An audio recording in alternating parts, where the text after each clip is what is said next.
நம்ம பகை நாட்டின் மீது படையெடுத்து போகிற முதல் போர் வந்து கன்னிப்போர்.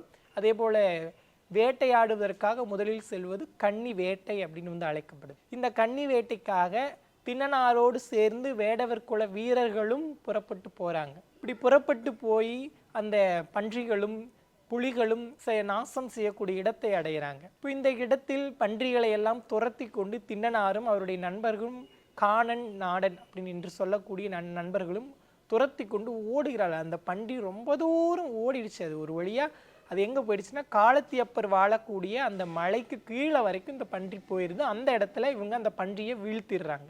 இப்போ இந்த காடன் நாணன் இவங்க 2 பேரும் கூடவே திண்ணனார் இவங்க 3 பேரும் சேர்ந்து ஒரு பன்றியை வீழ்த்திய பிறகு அந்த இடத்துல பொன்முகலி ஆறு அப்படின்னு ஒரு ஆறு ஓடுது. இந்த ஆற்றில் நீர் அருந்துவதற்காக கண்ணப்பனார் போறார். அதாவது கண்ணப்பன் என்று சொல்லக்கூடிய திண்ணனார். இந்த திண்ணனார் போறார்.